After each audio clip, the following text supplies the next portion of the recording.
ಈ ಬಾರಿ ಮತ್ತಷ್ಟು ರಂಗೇರಲಿದೆ ಫಿಲ್ಮ್ ಚೇಂಬರ್ ಎಲೆಕ್ಷನ್. ಜನವರಿ 31ಕ್ಕೆ ಚಲನಚಿತ್ರ ವಾಣಿಜ್ಯ ಮಂಡಳಿ ಚುನಾವಣೆ. ಇಬ್ಬರು ಮಾಜಿ ಸಚಿವರ ಎದುರು ಸ್ಪರ್ಧೆಗೆ ರೆಡಿಯಾದ ಭಾಮಾ ಹರೀಶ್. ಫಿಲ್ಮ್ ಚೇಂಬರ್ ಅಧ್ಯಕ್ಷರ ಚುನಾವಣೆಗೆ ಬಿರುಸಿನ ಪ್ರಚಾರ ನಡೆದಿದ್ದು, ಅಧ್ಯಕ್ಷ ಸ್ಥಾನಕ್ಕೆ ನಾಮಪತ್ರ ಸಲ್ಲಿಸಲಿದ್ದಾರೆ ಮೂವರು ಆಕಾಂಕ್ಷಿಗಳು. ಇವತ್ತು ನಾಮಿನೇಷನ್ ಸಲ್ಲಿಸಿದ್ದಾರೆ ಮಾಜಿ ಅಧ್ಯಕ್ಷ ಭಾಮಾ ಹರೀಶ್, ಜಯಮಾಲಾ, ಮುನಿರತ್ನ ಕೂಡ ಆಕಾಂಕ್ಷಿಗಳಾಗಿದ್ದಾರೆ.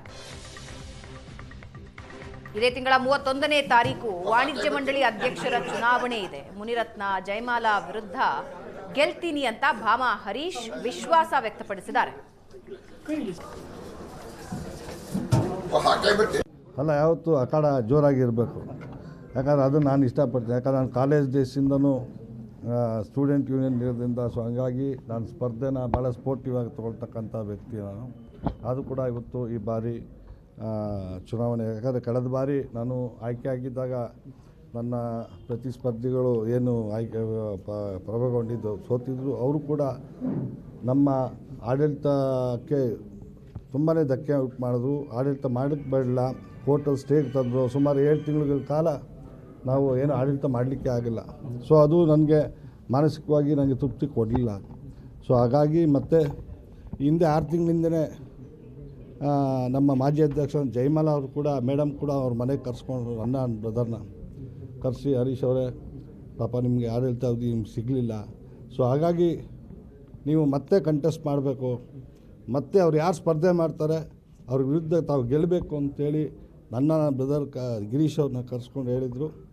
ಭಾಳ ಖುಷಿ ಆಯ್ತು. ಅವ್ರ ಆಶೀರ್ವಾದ ಇವಾಗ ಕೂಡ ಅವ್ರ ಆಶೀರ್ವಾದ ನನ್ನ ಮೇಲಿದೆ. ಸೊ ಹಾಗಾಗಿ ಈ ಬಗ್ಗೆ ಇನ್ನಷ್ಟು ಡೀಟೇಲ್ಸ್ ಹಂಚ್ಕೊಳ್ತಾರೆ ನಮ್ಮ ಪ್ರತಿನಿಧಿ ವಿಜಯ್. ಮೂವರು ಪ್ರಬಲ ಆಕಾಂಕ್ಷಿಗಳಿದ್ದಾರೆ. 3 ಜನರ ಮಧ್ಯೆ ಯಾವ ರೀತಿ ಇದೆ ಫೈಟ್?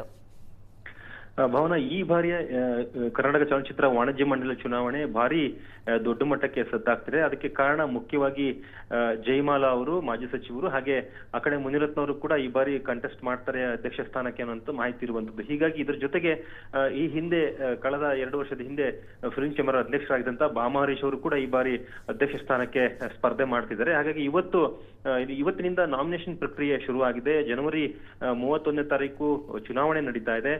ಹೀಗಾಗಿ ಈ ಒಂದು ಚುನಾವಣೆಯಲ್ಲಿ ಇಬ್ಬರು ಮಾಜಿ ಸಚಿವರ ಮಧ್ಯದಲ್ಲಿ ಒಬ್ರು ಫಿಲ್ಮ್ ಚೇಂಬರ್ನ ಮಾಜಿ ಅಧ್ಯಕ್ಷರು ಸ್ಪರ್ಧೆಗೆ ನಿಂತಿರುವಂತದ್ದು. ಹಾಗಾಗಿ ಒಂದು ರೀತಿ ಹೊಸ ಸಂಚಲನ ಅಂತಾನೆ ಹೇಳ್ಬೋದು ಈ ಬಾರಿಯ ಫಿಲ್ಮ್ ಚೇಂಬರ್ನ ಚುನಾವಣೆ ಅಂತಾನೆ ಹೇಳ್ಬೋದು.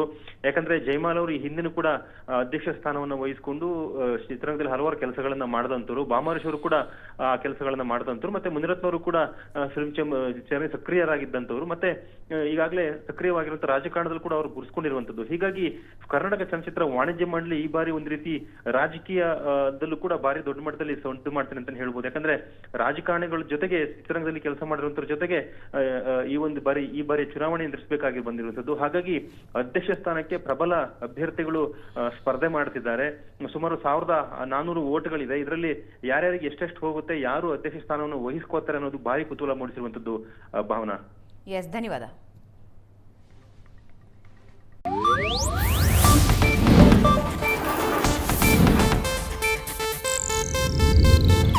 ಇದು ಏಷ್ಯಾನೆಟ್ ನ್ಯೂಸ್ ನೆಟ್ವರ್ಕ್ ಪ್ರಸ್ತುತಿ.